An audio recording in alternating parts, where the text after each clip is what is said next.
नमस्कार दोस्तों, स्वागत है आपके अपने चैनल अंश म्यूजिक क्लासेज में। दोस्तों, जैसा कि आप सभी जानते हैं कि हम हमेशा आप सभी के लिए नए नए वीडियोज लेके आते रहते हैं। संगीत से संबंधित कुछ पेपर्स या कुछ ज़रूरी जो टॉपिक्स ऐसे जो टेक्निकल हैं, कुछ समझने लायक हैं, उसको हम क्लासेज में लाते रहते हैं। दूसरी चीज़ कि अंश म्यूजिक क्लासेज के नाम से ही, ठीक है, अंश म्यूजिक क्लासेज के नाम से ही हमारा जो है चलता है टेलीग्राम चैनल। टेलीग्राम पे आप जुड़े, आपको डिस्क्रिप्शन बॉक्स में हमारा लिंक मिल जाएगा, जहां हम जो भी यहाँ पे चीज़ें पढ़ाते हैं उससे या उससे हटके भी बहुत सारे क्विजेज हम कराते रहते हैं समय समय से। और क्विजेज प्रत्येक दिन होते हैं जिसमें कोई सीमा नहीं है प्रश्नों का। 5, 10, 15, 20, 25, 30 जो भी हो जाता है हमारे द्वारा, हम प्रत्येक दिन क्विजेज कराते हैं म्यूजिक से संबंधित। तो आप डिस्क्रिप्शन में दिए गए टेलीग्राम लिंक से हमसे जुड़ें, हमारे टेलीग्राम चैनल से जुड़ें, अंश म्यूजिक क्लासेस से, ठीक है। और जैसा कि आप जानते हैं कि लास्ट टाइम हम लोग ये जो पेपर कर रहे हैं, ये महात्मा गांधी काशी विद्यापीठ से एफिलेटेड कॉलेज जो महादेव पीजी कॉलेज है, वहाँ के बीए सेकेंड सेमेस्टर का ये म्यूजिक का पेपर है। बीए सेकेंड सेमेस्टर का म्यूजिक का पेपर है। ठीक इसी तरीके से पेपर आया था, आगे भी आएगा। बहुत सारे इसमें से क्वेश्चंस हो सकते हैं कि पुनः रिवाइज्ड हों उसमें, तो आप ध्यान से देखिए, समझिए। और अगर कोई भी प्रश्नों का में आपको समस्या उत्पन्न हो रही है तो आप हमारे कमेंट बॉक्स में कमेंट करिए, और जो मेरे द्वारा प्रश्न पूछे जाते हैं उसको भी कमेंट बॉक्स में कमेंट करके बताइए कि उसका सही आंसर क्या होगा। तो मैं आशा करता हूँ कि आप सभी अच्छे होंगे और सकुशल होंगे और जम के तैयारी कर रहे होंगे EMRS, DSSB और बिहार एस्टेट का। तो DSSB का फॉर्म भराना शुरू हो गया है। आप सब यथाशीघ्र इसको भरिए और हमारे जो है टेलीग्राम से जुड़िए, उस पर हम आपको क्विजेज देंगे और अपनी अच्छी तैयारी करिए। साथ में एक बात और है, महादेव पीजी कॉलेज में BA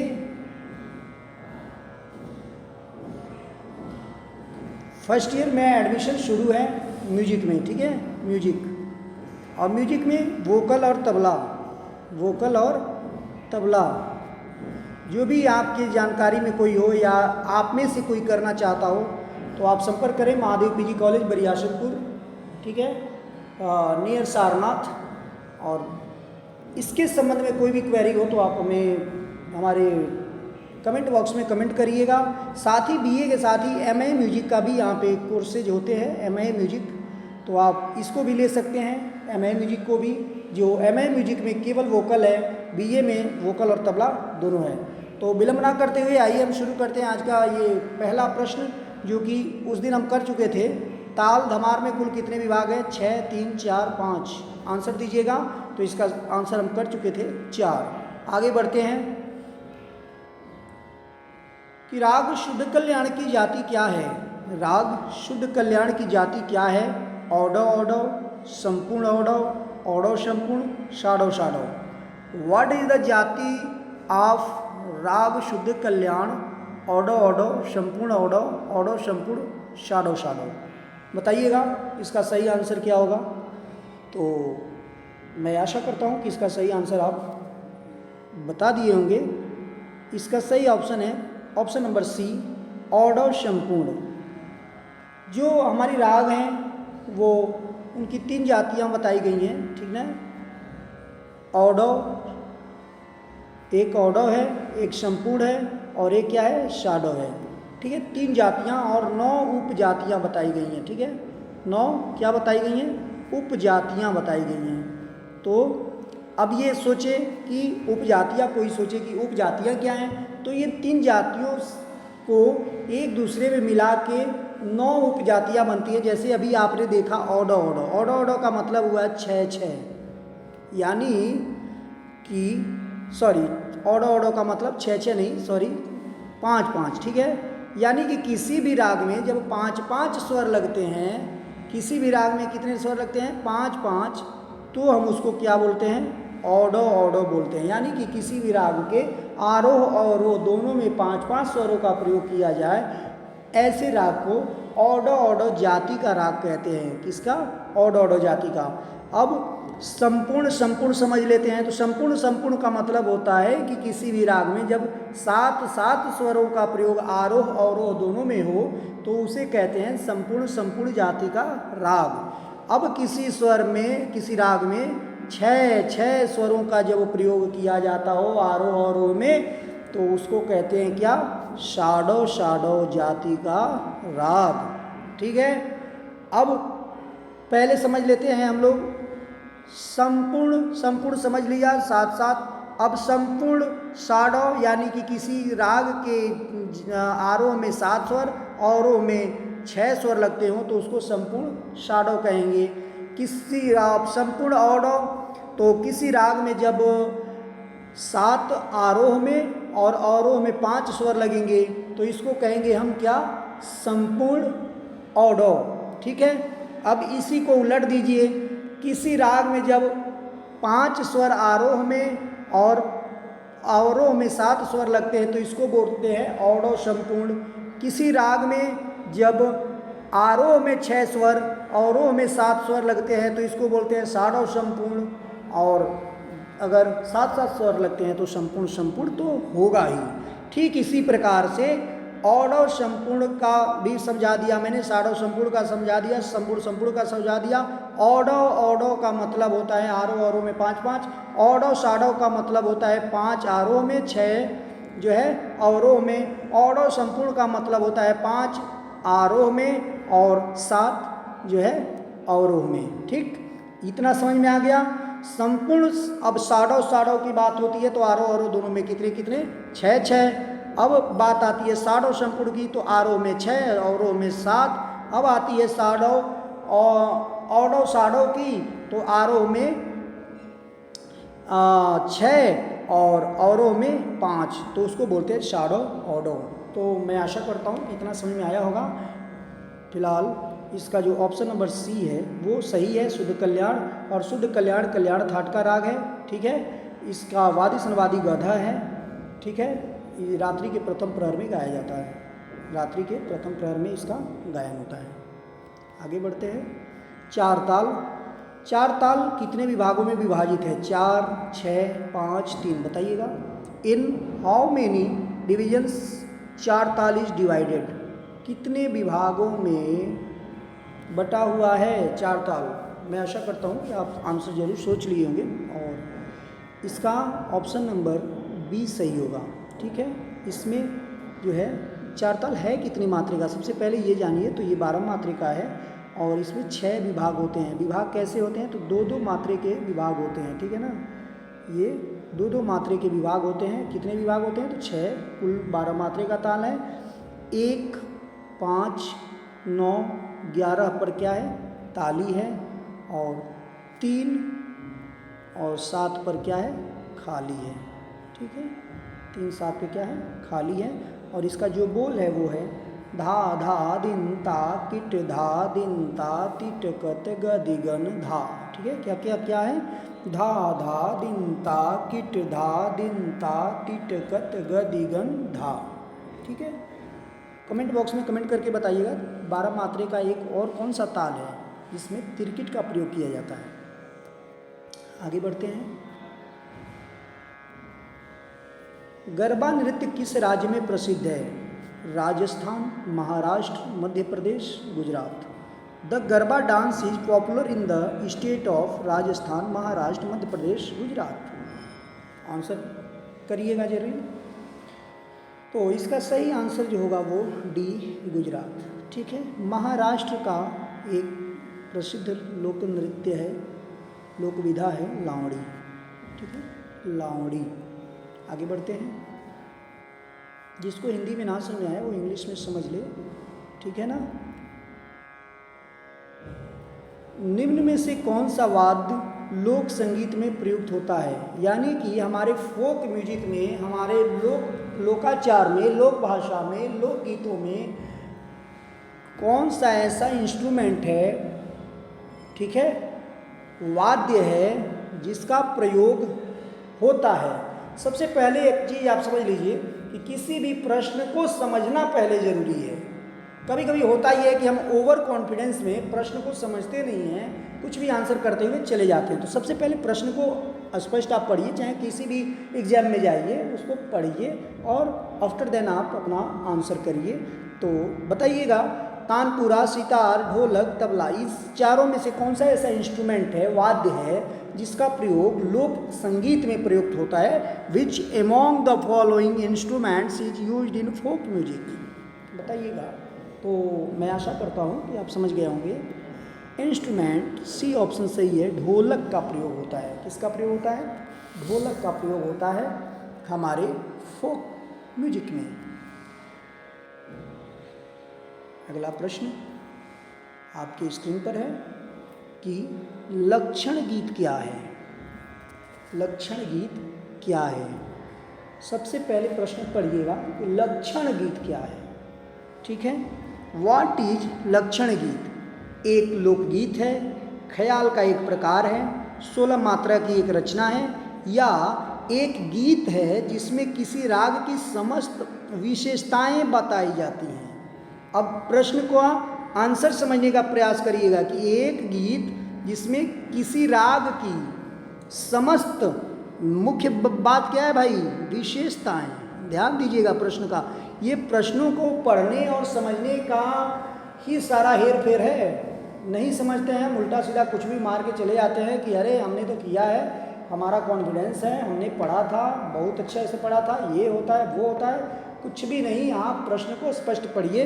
इस प्रश्न में सब कुछ छोड़ दीजिए, बस एक गीत को समझिए, राग को समझिए और एक विशेषताएं को समझिए, तब आप सही आंसर कर ले जाएंगे। तो बताइएगा, सही आंसर हम समझ रहे हैं कि सबने कर दिया होगा। तो एक लोकगीत तो हो नहीं सकता है लक्षण गीत, कोई नहीं होता है। ख्याल का कोई प्रकार होता नहीं है लक्षण गीत, ठीक है। 16 मात्रे की एक रचना, जी नहीं, कोई और नहीं है कि लक्षण गीत जो है 16 मात्रे में ही हो।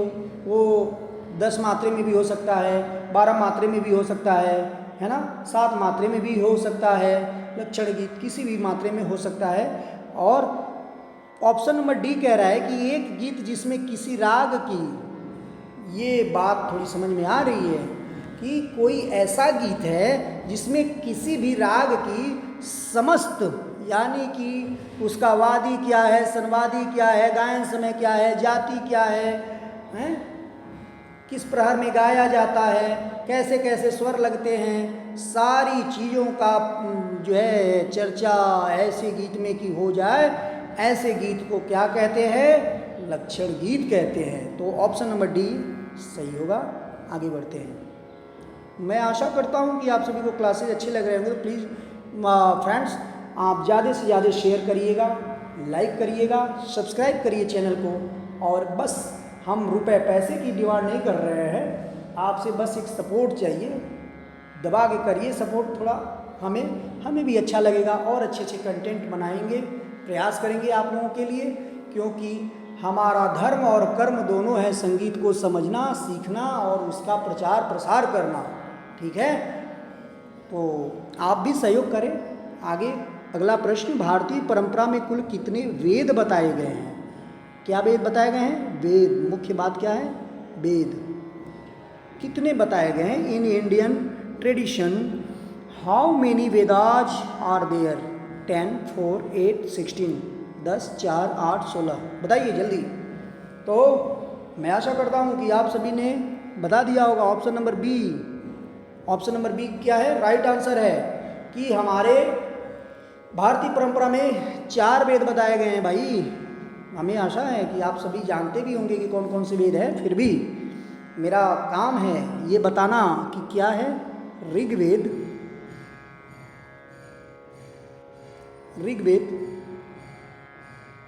यजुर्वेद और भाई एक अपना भी वेद है जिसमें पूरा संगीत है, सामवेद। और लास्ट क्या है, अथर्ववेद। ठीक है, तो ऋग्वेद, यजुर्वेद, सामवेद और अथर्ववेद, ये 4 वेद हैं हमारे जो है भारतीय परंपरा में, और जिसमें से सामवेद ऐसा वेद है जो संपूर्ण रूप से जो है संगीतमय है। ठीक है, आगे बढ़ते हैं। ज़्यादा से ज़्यादा आप लाइक करें, शेयर करें, सब्सक्राइब करें, प्लीज़ प्लीज़ प्लीज़। किस युग को संगीत के स्वर्ण युग के नाम से जाना जाता है? स्वर्ण युग के नाम से जाना जाता है। किसको? किस युग को, यानी कि टाइम पीरियड को। किसमें? तो संगीत में किस टाइम पीरियड को स्वर्ण युग कहा जाता है? Which period in the history is known as swarna yug of Indian music? Vedic period, modern, ancient या मिडवल पीरियड? किसको बोलते हैं भाई, बताइए जरा। वैदिक काल को, आधुनिक काल को, प्राचीन काल को, मध्यकाल को? तो हमारे बच्चे सब पढ़े हैं तो सबने आंसर कर ही दिया होगा। मध्यकाल, डी नंबर का ऑप्शन सही है। मध्यकाल को स्वर्णयुग कहा जाता है।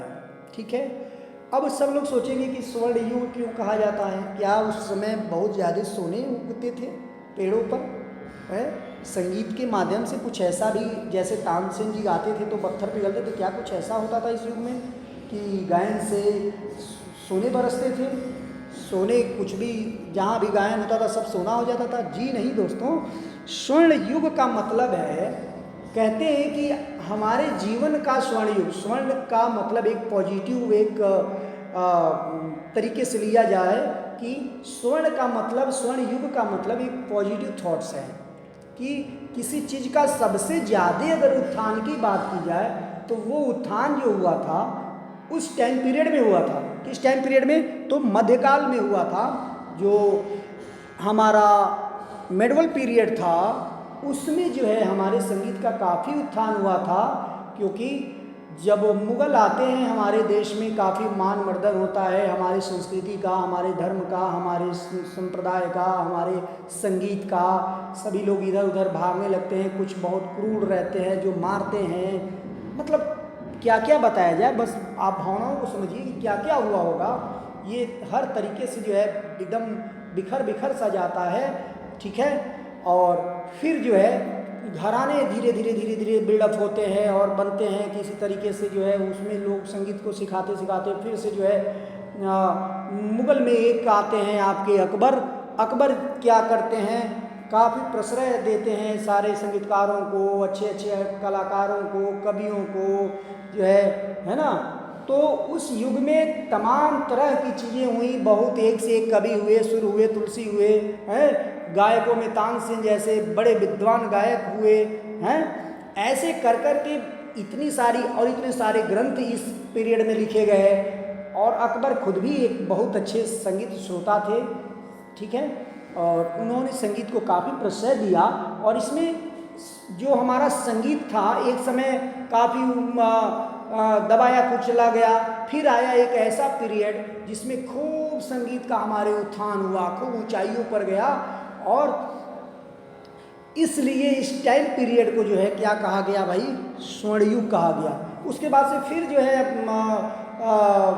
संगीत का मार मर्दन होता है, संगीत जो है काफ़ी बिखरता है, क्योंकि फिर अंग्रेज आते हैं। अंग्रेज जो है फूट डालो राज करो वाली स्थिति में, कहीं एकजुट नहीं होना है, किसी को इकट्ठा नहीं होना है। फिर हमारा संगीत जो है काफ़ी इतर बितर हो जाता है, और फिर समेटते समेटते विश्वोदय आते हैं और काफ़ी चीज़ों को समेटते हैं, और कहीं ना कहीं संगीत आज हर लोगों के लिए सुलभ हो पाया है। तो हमें बस इतना जानना है कि स्वर्ण युग की जब बात आए तो मध्यकाल को जानिए। मध्यकाल में भी हमारे गुरुदेव बताते हैं कि मध्यकाल में भी जो है, अगर मुग़ल काल की बात की जाए तो आप अगर मुग़ल काल अगर ऑप्शन में है तो मुग़ल काल समझिए कि मुग़ल काल का जो ये टाइम पीरियड है, ये स्वर्णयुग का मेन जो टाइम पीरियड है वो है। ऐसे तो ओवरऑल मध्यकाल है ही है। आगे बढ़ते हैं, वीडियो काफ़ी लंबी हो जाएगी, आप लोग भी कहेंगे कि जो है इतने बड़े बड़े वीडियोज़ कैसे देखे जाएं, लेकिन देखिए भाई, फ्री ऑफ कॉस्ट जो है आपको कुछ चीज़ें मिल रही हैं, उसका आनंद लीजिए। और अपने दोस्तों में शेयर करिए। पांचवी वेद की उपाधि किस ग्रंथ को दी गई है? ऐसा कौन सा वेद है जिसको पांचवी वेद के रूप में जाना जाता है? हमारे विद्वानों द्वारा बताया गया है। संगीत रत्नाकर, नाट्य शास्त्र, संगीत विशारद, संगीत मकरंद, बताइएगा। पांचवी वेद की उपाधि किसको दी गई है? विच ग्रंथ यानी कि book is known as fifth Veda? Sangeet Ratnakar, Natyashastra, संगीत विशारद, संगीत मकरंद। मानवीय भूल समझ के अगर मेरे से कुछ त्रुटियां हो जाती हैं, हालांकि मैं उसको सुधारूंगा ही, जैसे भी हो जाती हैं, सॉरी भी बोल रहा हूं, लेकिन मानवीय भूल समझ के माफ़ करिएगा, ठीक है? अगर मेरे से कुछ गलतियां हो जाती हैं दोस्तों। लाइक शेयर सब्सक्राइब करना ना भूलिए, खूब ज़्यादा से ज़्यादा शेयर करिए। हमारे डिस्क्रिप्शन में हमारे टेलीग्राम का लिंक है, उसको जो है लिंक से आप हमारे चैनल पे जुड़िए। टेलीग्राम चैनल पे वहाँ आपको मिलेंगे डेली बेस पे क्विजेज। तो इसका सही ऑप्शन है नाट्यशास्त्र, ठीक है? 4 वेद जो हमारे अभी ऊपर हमने देखा है, उसके बाद से 5वीं वेद के रूप में जो जाना जाता है वो नाट्यशास्त्र है। पहला ऐसा ग्रंथ है जिसको आधार मानकर सभी हमारे संगीताचार्यों ने अलग अलग वेदों की रचना की, अलग अलग ग्रंथों की रचना की। ऐसा है हमारा नाट्यशास्त्र, जिसको हमारे भरत मुनि जी ने क्या किया है? लिखा हुआ है, ठीक है? किसने? भरत मुनि ने। संगीत रत्नाकर जो है शारंग देव जी का, नाट्यशास्त्र भरत मुनि का, और ऑप्शन नंबर बी सही है। संगीत विशारद किसका है? कमेंट बॉक्स में बताइएगा। संगीत मकरंद किसका है? नारद जी का। आगे बढ़ते हैं भाई, क्लासेस बहुत लंबी होगी क्या है आज। पंडित अहोबल द्वारा रचित ग्रंथ का नाम बताइए। संगीत दर्पण, नाट्यशास्त्र, संगीत Ratnakar, Sangeet Parijat. What is the name of the book written by Pandit Ahobal? कौन सा इनका किताब है? इसका राइट आंसर जो है डी होगा, संगीत पारिजात। आप सभी ने जरूर बताया होगा। संगीत दर्पण किसका है? संगीत दर्पण ग्रंथ जो है दामोदर पंडित जी का है। किसका है भाई? दामोदर पंडित जी का है। नाट्यशास्त्र आप जानते हैं, संगीत रत्नाकर भी आप जानते हैं। संगीत रत्नाकर को मैंने पूरे अपने यूट्यूब पे आप जाएंगे तो चैनल पूरा क्लासेज अलग अलग पार्ट 1 पार्ट 2 करके बनाया हुआ है, जरूर उसको देखिए। संगीत पारिजात जो है, संगीत पारिजात किसका है? तो ऊपर लिखा ही है भाई, पंडित अहोबल जी का है। आगे बढ़ते हैं।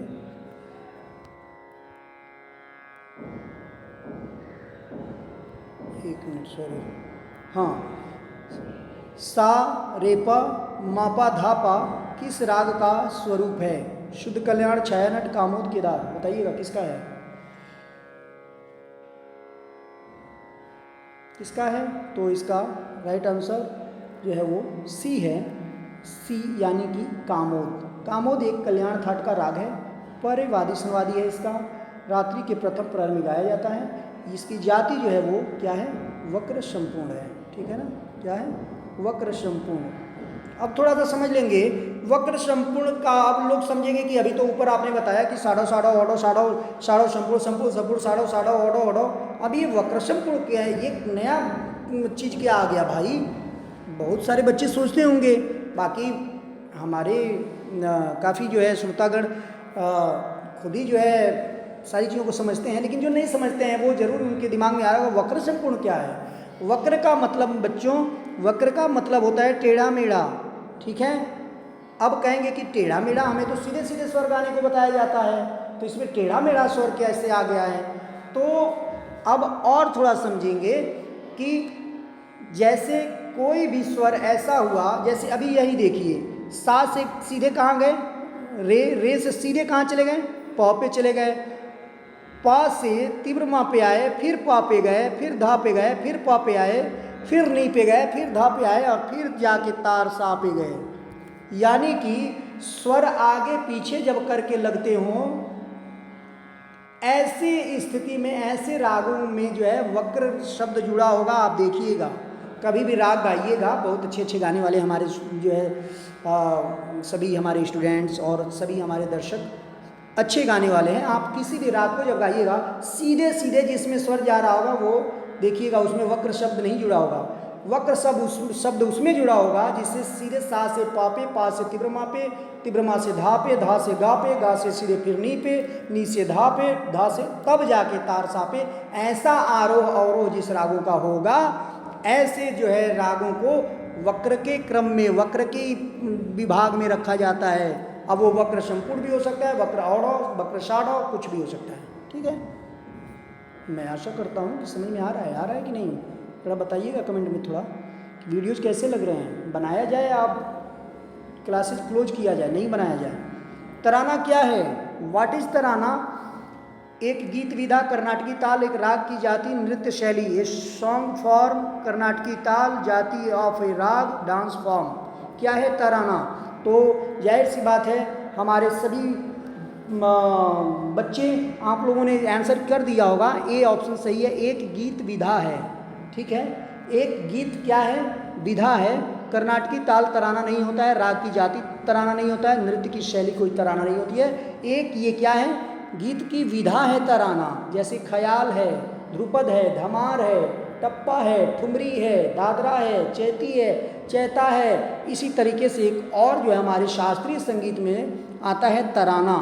ठीक है, तो तराना जो है जिसमें नोम तोम निरर्थक शब्दों का जो प्रयोग किया जाता है, ऐसे में जो है तराने को गाया जाता है। जो कलात्मक जो है ये गायकी है, इसमें कला का प्रभाव दिखता है, कलाकार की तैयारी कितनी है ये दिखता है, जो द्रुत लय में होता है। और गाने के बाद जब ख्याल कोई गाता है तो विलंबित ख्याल गाता है, बड़ा ख्याल गाता है, फिर जो छोटा ख्याल गाता है, लास्ट में एक तराना गाता है। और तराने के बाद एक कोई लाइट म्यूजिक या सेमी क्लासिकल कुछ सुना के फिर अपने कार्यक्रम को विराम देता है। उसी में एक तराना आता है। तराना मीन्स की जो है निरर्थक शब्दों का, जिसमें नोम तोम करके जो है जिस गायन को गाया जाता है वो तराना होता है। ये अलग अलग मात्रे में पाया जाता है, 16 मात्रे में भी होता है, एक ताल में भी होता है, रूपक में भी होता है, जब ताल में भी होता है। हर एक तालों में जो है आपको लगभग तराने मिल जाएंगे अलग अलग रागों में। ठीक है, तो ऑप्शन नंबर ए सही है। आगे बढ़ते हैं, क्वेश्चन नंबर 37। क्वेश्चन नंबर क्या, 37। विलंबित ख्याल को सितार वादन में क्या कहते हैं? विलंबित ख्याल को सितार वादन में क्या कहते हैं? व्हाट वी कॉल ए विलंबित ख्याल इन सितार वादन? पूर्वालाप, रजा खानीगत, झाला, मसीद खानीगत। यानी कि प्रश्न को ध्यान से पढ़िए भाई, घबराइए नहीं। विलंबित ख्याल को, अभी जो बोला मैंने विलंबित, अब बच्चे अब समझे विलंबित क्या होता है। करे वही बड़ा ख्याल, उसी को विलंबित ख्याल बोलते हैं, ठीक ना। जो है विलंबित ख्याल यानी कि बड़ा ख्याल। क्वेश्चन में बताइएगा, एक जो हमारे पुराने स्टूडेंट हैं वो बताइएगा, विलंबित ख्याल का आविष्कार किसने किया है? विलंबित ख्याल का आविष्कार किसने किया है भाई?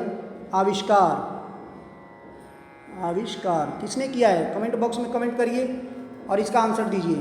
तो इसका आंसर जो होगा वो ऑप्शन नंबर डी सही होगा, मसीद खानीगत। ठीक है, अब आप लोग सोचेंगे कि ये रजा खानी मसीद खानी गत क्या है? तो ये गत है, जैसे हम लोग गायन में जो है गाते हैं, उसी तरीके से जो सितार वाले विद्यार्थी होते हैं वो गत प्रयोग करते हैं। 2 प्रकार की गतें पाई जाती हैं, मुख्यतः रजा खानी गत और एक मसीद खानी गत। मसीद खानी गत जो है इसका राइट आंसर डी होगा। और मसीद खानी जो होता है वो बड़ा ख्याल होता है। ठीक है, बड़ा ख्याल के नाम से जाना जाता है, मसीद खानीगत। ठीक है, आपको पेपर में आता है कि बड़ा ख्याल में कौन गाया जाता है? मसीद खानीगत या रजा खानीगत। तो बड़े ख्याल में मसीद खानीगत जो है का प्रयोग होता है। और एक दूसरा जो है ये रजा खानीगत जो देख रहे हैं ये छोटा ख्याल के समान है। ठीक ना, किसके समान है भाई? छोटा ख्याल के, ध्यान में रखिएगा, छोटा ख्याल के समान है रजा खानीगत। और मसीद खानीगत क्या है? बड़ा ख्याल के समान है। झाला भी सितार पे बजता है, ठीक ना, झाला भी सितार पे बजता है, ये भी जान लीजिए। ठीक है, तो और पूर्वालाप जानते ही हैं, किसी भी राग को गाने के पहले जो आलाप हम करते हैं उसकी भूमिका बनाते हैं रागों की, वो पूर्वालाप होता है। आगे बढ़िए, वीडियोस थोड़ी लंबी हो रही है दोस्तों, प्लीज़ देखिएगा ज़रूर, बहुत मेहनत से वीडियोस बनाते हैं हम लोग यार, तो देखिएगा ज़रूर। 4 ताल में कितनी खाली होती है? यानी कह रहा है कि ऊपर हम लोग 4 ताल देख चुके हैं, तो 4 ताल में खाली कितनी होती है? 3, 2, 4, 1। How many khalis are there in taal? 4 ताल। तो इसका बी ऑप्शन सही है, 2। पहले बता चुके हैं 3 और 7 पर। आगे बढ़ते हैं। मंद्र, मध्य और तार किसके प्रकार हैं? ताल के, जाति के, स्वर के, सप्तक के। Mandra, madhya and taar are the types of what? ताल, जाति, स्वर, सप्तक। मंद्र, मध्य और तार किसके प्रकार हैं? ऑप्शन आपके सामने है, जल्दी जल्दी आंसर करिए। तो इसका जो होगा राइट आंसर होगा वो डी, सप्तक। ठीक है, हमने सप्तक पे वीडियोज बना रखे हैं अपने यूट्यूब पे, आप जाइए उसको विजिट करिए, देखिए, समझिए सप्तक है क्या। मैंने यहाँ बहुत ज़्यादा बताने वाला नहीं हूँ, क्योंकि सप्तक पे ऑलरेडी वीडियोज बना के डाले हैं, 3-4 पार्ट में होगा। आप खूब अच्छे से उसको देखिए, समझिए, फिर भी कुछ अगर दिक्कत हो तो आप हमें कमेंट करिएगा, ठीक है, और मैं उसका आंसर बताने का प्रयास करूँगा अगली क्लास में या कमेंट बॉक्स में ही। मंद्र, मध्य और तार किसके प्रकार हैं? तो डी, सप्तक के प्रकार हैं। ठीक है, किसके प्रकार हैं? मंद्र, मध्य और तार। मंद्र, मध्य, तार किसके प्रकार है? तो सप्तक के हैं। ताल में नहीं होते हैं, जाति में नहीं होते हैं और स्वर में होते हैं। कैसे होते हैं ये मैं बता रहा हूँ, लेकिन जो प्रकार है वो सप्तक के हैं। स्वर के कोई प्रकार नहीं होते हैं मंद्र, मध्य, तार, वो सप्तक के होते हैं, लेकिन स्वरों का प्रयोग उन सप्तकों में कैसे होता है ये समझिएगा। जैसे हम मान लीजिए किसी स्वर को गा रहे हैं, सा, ये क्या हो गया? मध्य हो गया।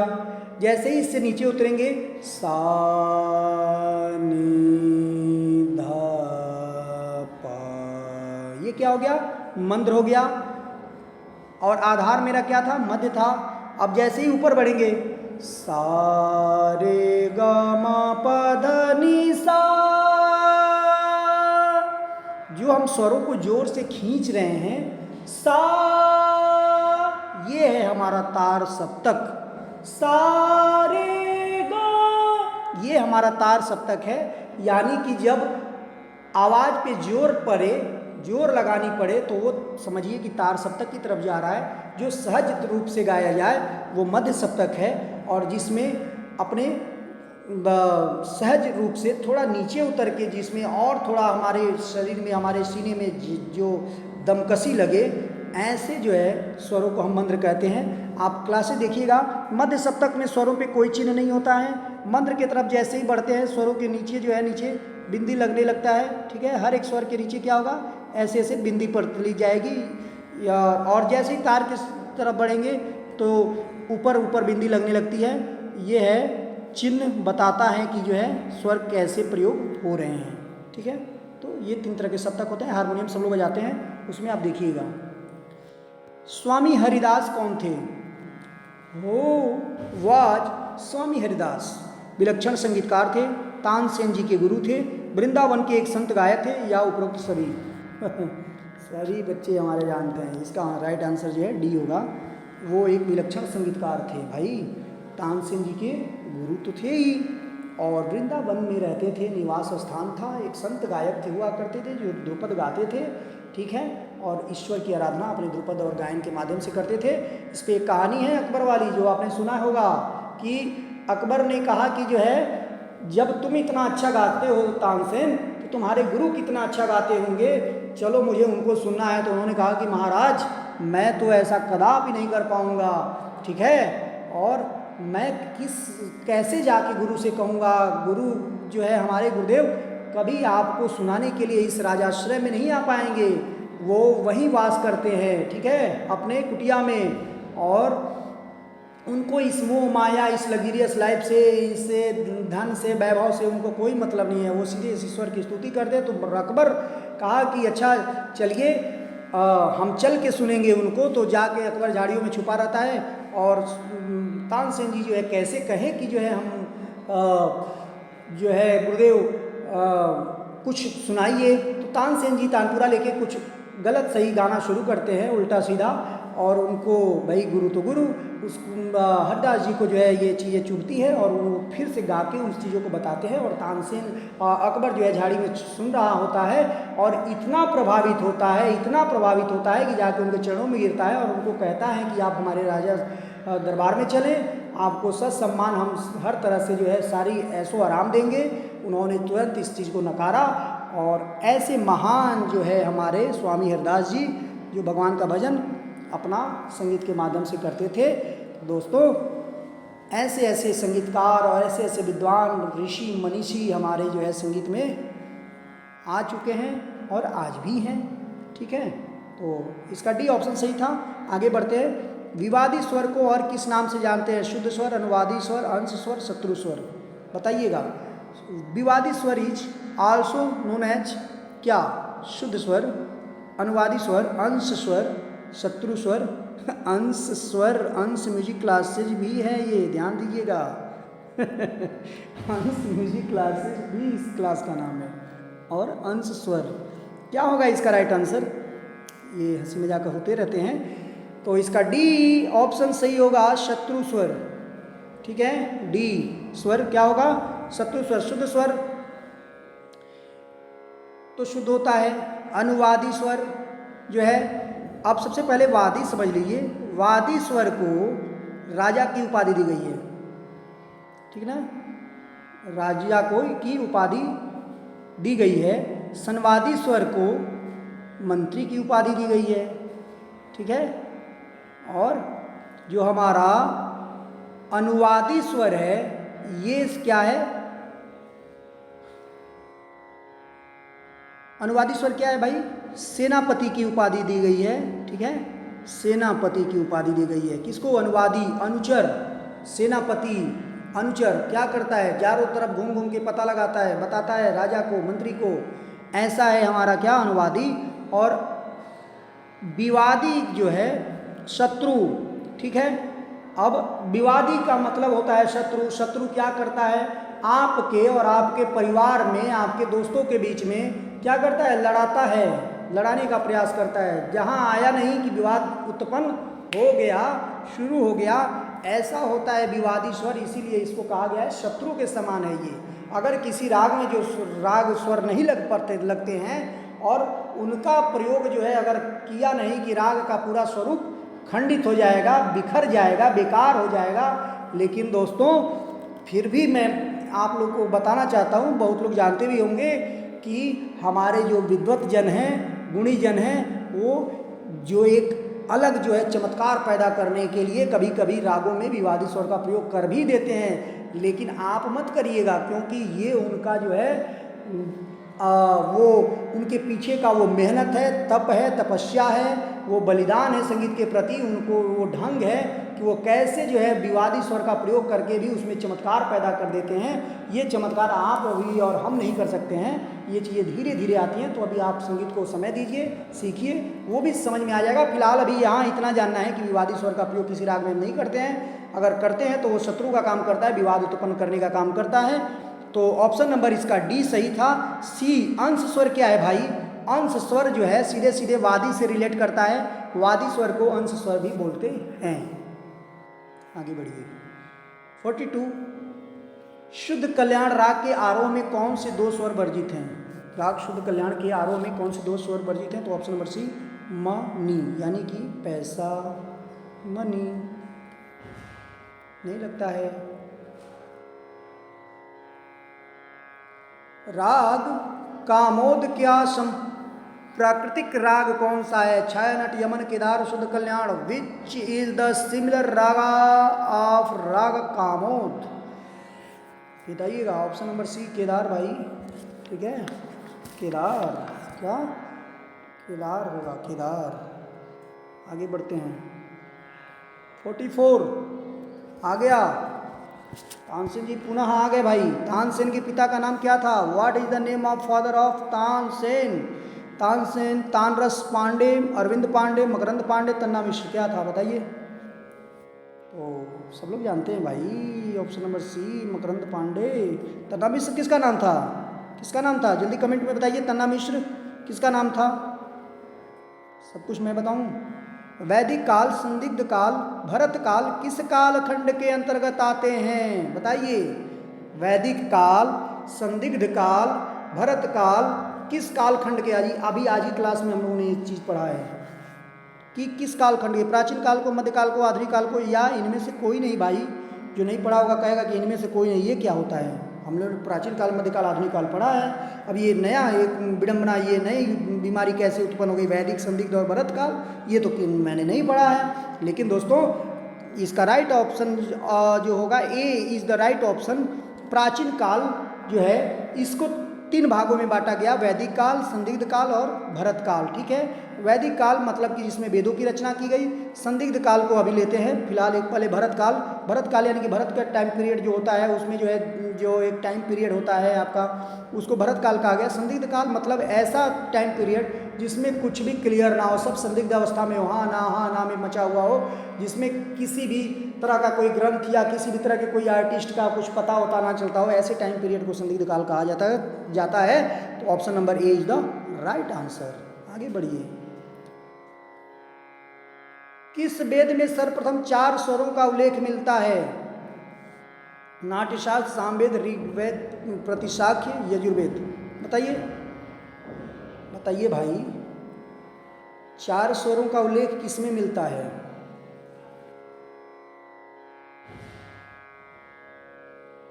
तो इसका राइट आंसर, इसको मैं छोड़ता हूँ, आप कमेंट बॉक्स में कमेंट करके बताइए कि किस वेद में 4 स्वरों का उल्लेख मिलता है। ठीक है, आगे बढ़ते हैं, देखते हैं 47। बृहदेशी ग्रंथ के लेखक का नाम है भरत मुनि, मतंग मुनि, शारंगदेव या नारद? बताइए जल्दी। बृहदेशी ग्रंथ, the name of the author of Brihaddeshi is Bharat मुनि, मतंग मुनि, शारंगदेव, सब जानते हैं हम लोग, आगे देख चुके हैं। भरत नाट्यशास्त्र, बी ऑप्शन सही है। मतंग मुनि बृहदेशी, संगीत रत्नाकर शारंगदेव और नारद नारदी शिक्षा, संगीत मकरंद, नारदी संहिता, सब नारद के हैं। नारद कई हुए हैं, इस बात का ध्यान दीजिएगा। 48। राग शब्द का उल्लेख सर्वोत्तम किस ग्रंथ में हुआ है? नारदी शिक्षा, बृहदेशी, संगीत रत्नाकर, नाट्यशास्त्र। हाँ, किस में हुआ है? तो बी, बृहदेशी में। ठीक है, किसका शब्द हुआ है? राग शब्द का सर्वप्रथम उल्लेख बृहदेशी में प्राप्त होता है। ठीक है, स्वरों के संक्षिप्त नाम भी मिलते हैं इसमें सर्वप्रथम। ठीक है, सर्वप्रथम बीड़ा के तार पर, बीड़ा में पर्दे बांधने का काम आपने किया था, किसने? आदरणीय बृहदेशी वाले मतंग मुनि जी। ठीक है ना। 49। गीत गोविंद के रचनाकार कौन हैं? नारद, भरत, बलराम, जयदेव। कौन है? गीत गोविंद ग्रंथ एक है जो 12वीं शताब्दी में लिखा गया था, 1178 के समथिंग। ठीक है, जो 12वीं शताब्दी के अंतर्गत आएगा, वो जयदेव जी गीत गोविंद के रचनाकार हैं। कौन? जयदेव जी। जयदेव जी गीत गोविंद के रचनाकार हैं भाई। ठीक ना। इसमें 24 अष्टपदियाँ हैं। कितनी? 24 अष्टपदियाँ हैं। अष्टपदियों के नाम से भी जाना जाता है ये ग्रंथ, संगीत गोविंद, जिसमें श्री कृष्ण और राधा की लीलाओं का वर्णन है। ठीक है, और आज का अंतिम प्रश्न आपके सामने, कल्लीनाथ कौन थे? 50वां क्वेश्चन। 25 लास्ट टाइम देखे थे, आज 25 हो गए, 50 और आगे देखेंगे। ठीक है, कल्लीनाथ कौन थे? संगीतज्ञ थे, कवि थे, शासक थे और बांसुरी वादक थे। क्या थे? तो कल्लीनाथ जी जो है वो एक संगीतज्ञ थे। ठीक है, क्या थे? संगीतज्ञ थे, जिन्होंने बहुत सारे जो है ग्रंथ लिखे हैं। ठीक है, कल्लीनाथ जी ने। तो ये था आज का 50 यानी कि 25 क्वेश्चन, टोटल 50 क्वेश्चन। जो भी लोग हमारे चैनल से नए जुड़े हैं, स्वागत है आप सभी का। ज़्यादा से ज़्यादा लाइक करिए, शेयर करिए और चैनल को सब्सक्राइब करिए और खूब शेयर करिए अपने दोस्तों में। वीडियोज कैसे लग रहे हैं, पसंद आ रहे हैं या नहीं आ रहे हैं, आप कमेंट बॉक्स में कमेंट करके प्लीज़ प्लीज़ प्लीज़ बताइए। अगर नहीं अच्छे लग रहे हैं तो इसको और अच्छा किया जाए या क्लासेज बंद कर दी जाए, क्योंकि किसी को बुरा लगे, हम बुरे काम के लिए जो है या बुरा लगने के लिए हम इतना मेहनत नहीं कर रहे हैं। मेहनत हम कर रहे हैं इसलिए कि आपको अच्छा लगे। तो प्लीज़ आप खूब सपोर्ट करिए और आप हमारे चैनल से जुड़े, इसके लिए आप सभी का धन्यवाद। Thank you, thank you, thank you.